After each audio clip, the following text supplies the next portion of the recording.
I'd just like to go through the Swedish input. We had 5 basic inputs, and these are probably some what will be the basis of our 6 months program as well. But let me come back to that. The first one was climate, energy, and environment.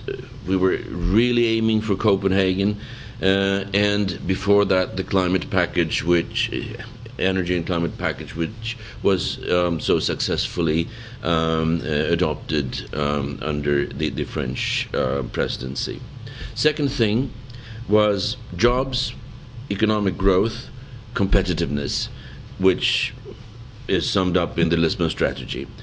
And, of course, a post-Lisbon strategy, which will come now. Third thing, Europe as an area of freedom, security, and justice. This was quite natural because it was our former Commissioner Anita Gradin who launched this program, and she had picked up a lot of ideas from Sweden, and therefore it's quite natural that we continued thinking along those lines. But here we have transborder crimes, individual rights, migration and asylum and so forth. Fourth thing, the Baltic Sea strategy and relations with neighboring countries. Here, this is the neighborhood policy, and later the Eastern Partnership, of which we hope then will be launched in Prague in May. The fifth thing was EU as a global actor and a continued enlargement process. Here, we're hoping that this will really bear fruit as soon as possible. Croatia was mentioned. Here I would like to say, though, that we have something very special tonight, and that is Sweden playing Croatia in the Handball World Championship. So you better watch out. Yeah, we already agreed to lose. Yeah, thanks. Now you're talking. Are you asked for? Have you ever been asked for? Right. Then, of course, there were a couple of other things, current issues like the budget review, external relations, and so forth.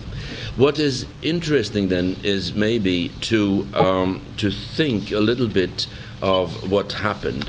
I will show you the stack of papers. These are 89 pages of the 18 months program, and to just find out what actually ended up in it, I'll just go through some of the points to illustrate this.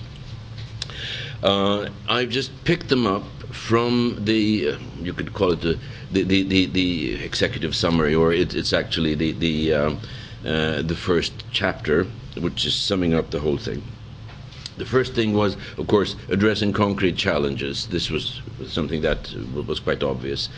The Lisbon Treaty, comprehensive reassessment of EU spending and resources, you could call that the budget review perhaps, climate change, Lisbon strategy, competitiveness, sustainable development, the Baltic Sea region, agriculture policy, area of freedom, security and justice, enlargement process, Western Balkans, European neighbourhood policy, including the Barcelona process and the Union for the Mediterranean, Eastern Partnership, Africa, European security strategy, conflict prevention, conflict management and peace building, terrorism and proliferation of weapons of mass destruction, then human rights, democracy and respect for the rule of law, and finally the Millennium Development Goals. The development part is quite important as well.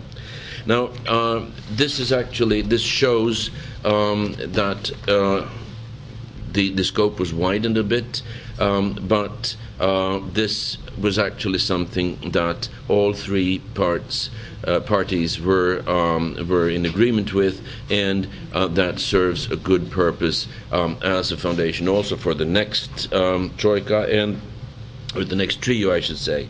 They are evidently well on their way, because they had a fruitful meeting last week in Budapest, and it sounded very positive what we heard then. Now, I could not today talk about the Swedish 6 months program, because it's still not there. It's still under elaboration, but we expect to have it, of course, sometime during the spring, and I will be happy to come back to it when we assume the presidency. Thank you very much. Thank you very much.